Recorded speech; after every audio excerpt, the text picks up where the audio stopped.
Timothée Landry, salut, bienvenue On n'est pas du monde. Merci. T'es chef cuisinier dans la vie? Oui. Tu fais à manger? Oui.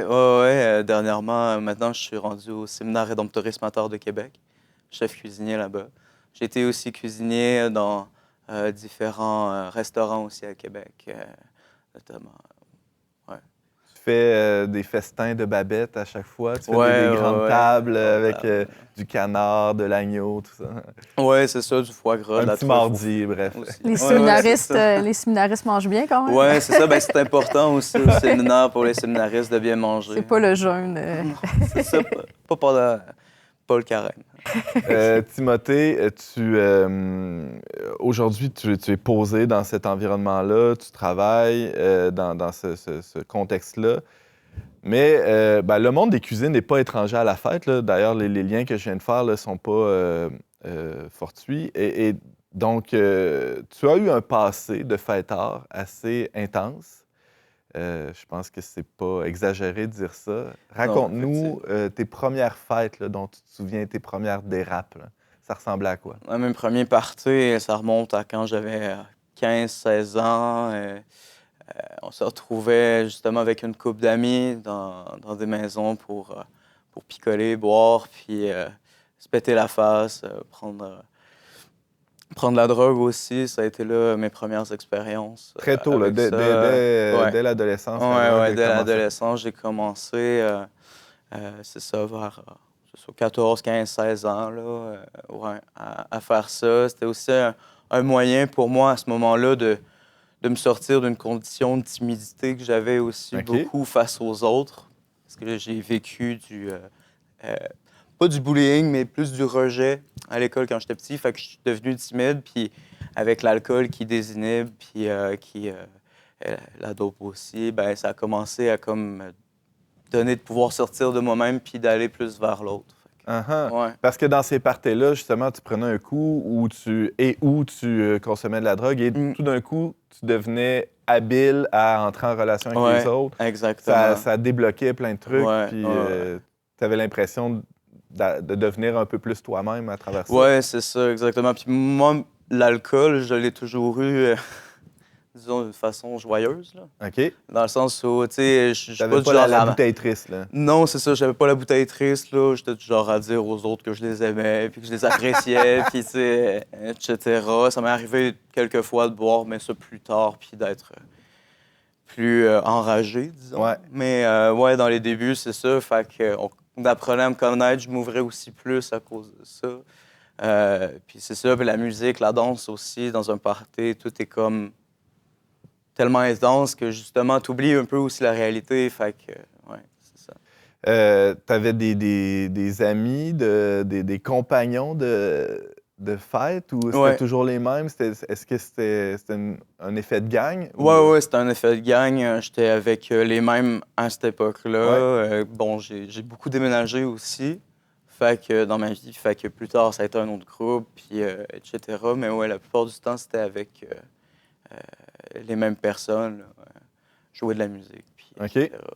James? Alors, au Québec, on dit des compagnons de brosse. Hein? On prend une brosse. Ouais, des chums de brosse. Des chums de brosse. Ouais. Prendre une brosse, c'est rigolo. Justement, on se met à aimer tout le monde. Tout ça semble presque idyllique, là. Un banquet, on s'amuse, c'est la fête entre amis. Tout devient prétexte à la fête à cet âge-là, 15, 16, 17 ans. Le simple fait que ce soit vendredi, par exemple, c'est suffisant pour prendre une brosse ou virer une brosse. Il y a plusieurs expressions. Oui, c'est vrai. Ça a duré combien de temps, ça, cette période-là d'euphorie? Cette période-là, ça a été par séquence. Là. OK. Parce que j'ai commencé, c'est ça, vers 14, 15, 16 ans. Ouais. Puis jusqu'à mes 19 ans, ça a été pas mal constamment, même 20 ans. Puis ça a commencé à être trop à un moment donné aussi, vers 20 ans. C'est quoi le signe que c'était trop? Je commençais à physiquement pas aller bien parce que je buvais énormément, j'étais souvent sorti. Puis à l'intérieur de moi aussi, je filais pas. Il y avait comme une contradiction à l'intérieur de moi parce que moi, je viens d'une famille aussi qui est catholique, une éducation chrétienne, tout ça. Puis d'être tout le temps dans la débauche, tout le temps parti à faire n'importe quoi, j'étais comme déchiré à l'intérieur de moi.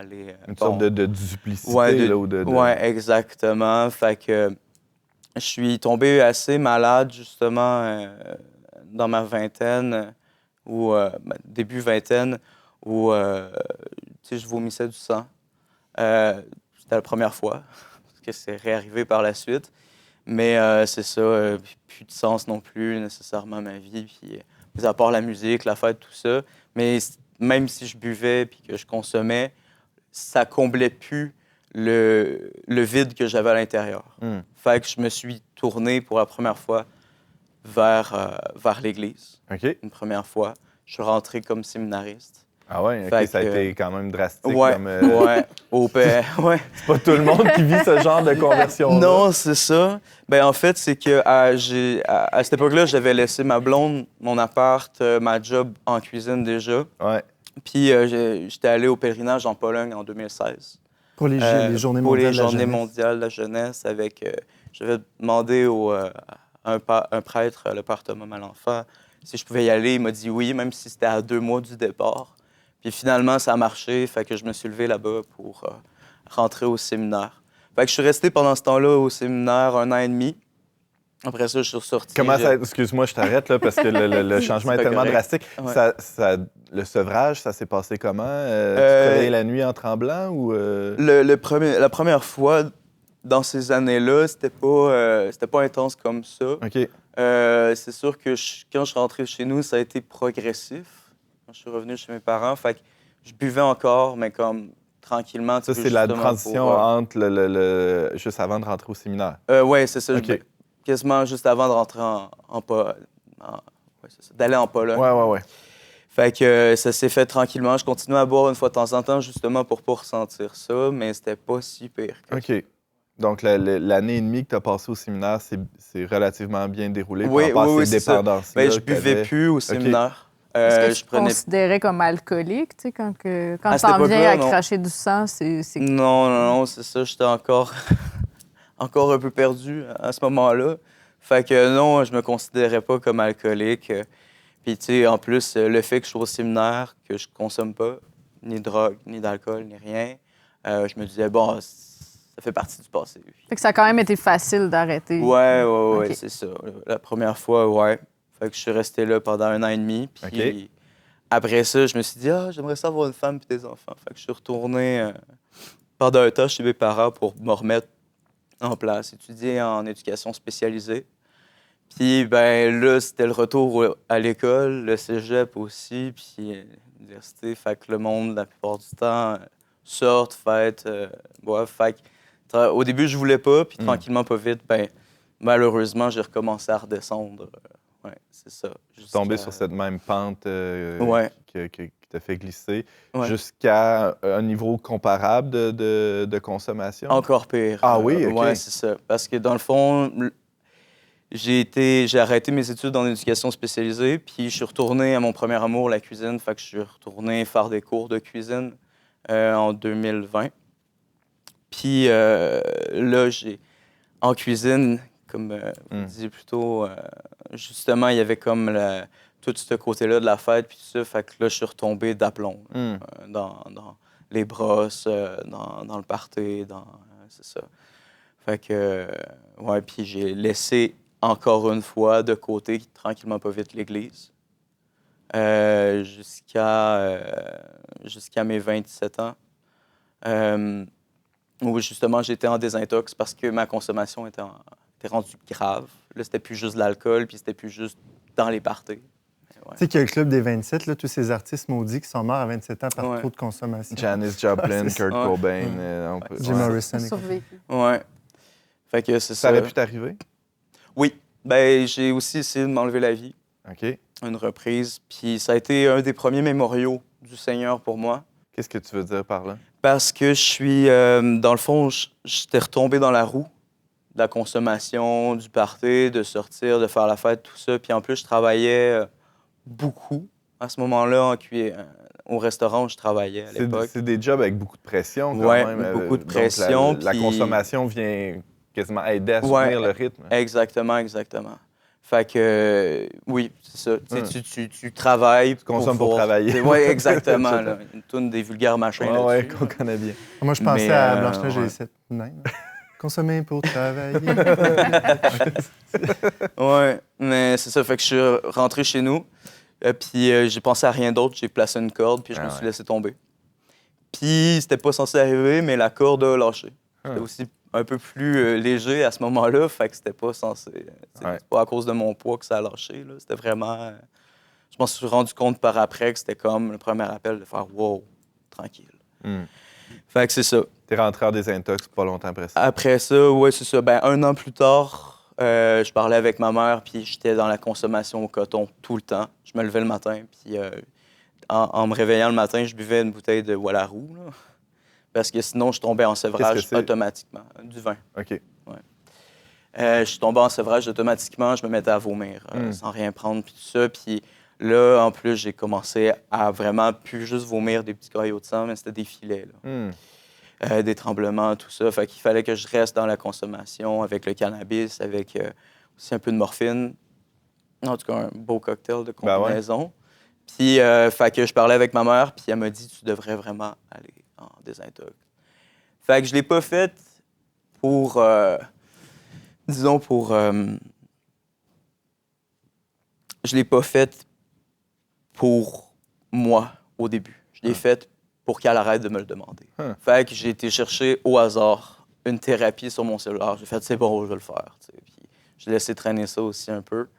Puis je suis tombé sur la meilleure maison de thérapie. Genre, une des dernières maisons de thérapie chrétiennes, catholiques, avec une chapelle où ils vont à la messe à tous les dimanches. Ah, ouais. Puis ça m'a fait un bien fou. Je suis rentré là pour plus entendre ma mère. Puis finalement, je suis sorti de là, puis j'étais bien. Fait que maintenant, je suis ultra reconnaissant de mes parents de pas m'avoir laissé tomber non plus, tout ça. Mais c'est ça. Fait que toutes ces années-là de fête, party, la musique, moi, mes amis sont musiciens, fait que, tu sais, boire pour, pendant que tu joues de la musique, puis faire des soirées comme ça. Fait que ça a été... je voulais mettre ça derrière moi, depuis avoir tout ça. Puis ça a été dur au début, là, quand je suis rentré en désintox, le sevrage, tremblement, c'est vomissement, violent là, pour le corps, sueur froide, ouais, exactement. Délirium tremens, parce que j'étais rendu à boire environ 4-5 litres de vin par jour, là, au minimum. Fait que, ouais, c'est ça. Fait que, ouais. Ça fait combien d'années, ça, la thérapie? 2 ans. OK. Ouais, 2 ans. Puis aujourd'hui? Aujourd'hui, ça va super bien. Pour vrai. Tu fais la fête encore? Oui, je fais la fête, mais d'une façon beaucoup plus responsable, au travers de l'Eucharistie, qui est une fête. Ah ouais? Au travers des célébrations de la parole ou des prières. Déjà, ça, c'est un moment d'allégresse, fait que c'est une fête. Pas besoin de boire. Puis même avec, je fais partie d'une communauté aussi de chrétiens, puis des fois, c'est la fête à quelqu'un, fait que j'y vais.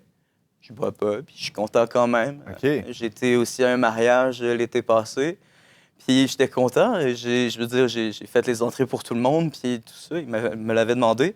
Mais il y avait de l'alcool. J'ai même pas eu envie de boire. Ah, ouais. Puis j'étais assis à ma place, content, heureux. Puis j'étais comme, wow, qui aurait dit qu'un jour, grâce à Dieu, je serais comme dans un mariage complètement sobre. Fait que non, c'est ça. Puis tranquillement, pas vite, j'ai recommencé à m'aimer parce qu'il y a un problème d'amour de soi aussi par rapport à la consommation, à me retrouver beau, à vouloir prendre soin de moi, à manger mieux, à m'entraîner maintenant tous les jours, moi qui faisais aucun sport ou presque. Fait que tranquillement, puis le Seigneur m'a pris avec lui pour mon rétablissement, puis je suis ultra reconnaissant. Grande preuve d'amour aussi. Juste de travailler là où je travaille présentement avec des séminaristes, avec le milieu de prière, tout ça fait en sorte qu'aujourd'hui, je vois un rétablissement. Les autres autour de moi me le disent aussi. J'ai beaucoup plus de couleurs d'en face. J'ai plus la barbe bleue non plus, puis du vernis à ongles noirs. Mais c'est ça. Mais grande reconnaissance parce que ça vient de lui. Ça peut pas venir autrement. Tu sais, je suis sobre depuis maintenant une bonne année, là. Fait que, puis content parce que c'est sûr qu'il y a eu des rechutes après. Ouais. Ça, c'est mathématique, c'est triste, mais ce qui est important, c'est de garder courage au travers de ça. Les personnes qui sont prises là-dedans aussi, c'est souvent du découragement. Comme moi, j'étais souvent dans le découragement, dans l'apitoiement aussi sur moi-même. Ouais. Puis de ne pas voir ce qu'il y a en avant, pas voir justement les petites choses qui font en sorte que ça va de mieux en mieux. Fait que c'est ça que j'apprends aussi à vivre à tous les jours. C'est sûr que c'est pas facile, mais reste qu'accompagné du Seigneur, uni avec lui, je passe indemne. Et pour un gars timide, tu t'en sors très bien. Ton témoignage est très clair et très inspirant. Merci beaucoup, Timothée Landry, Ouais, merci à vous. chef cuisinier, ancien fêtard, ou en tout cas, fêtard encore, mais d'une autre manière. Ouais. Merci beaucoup.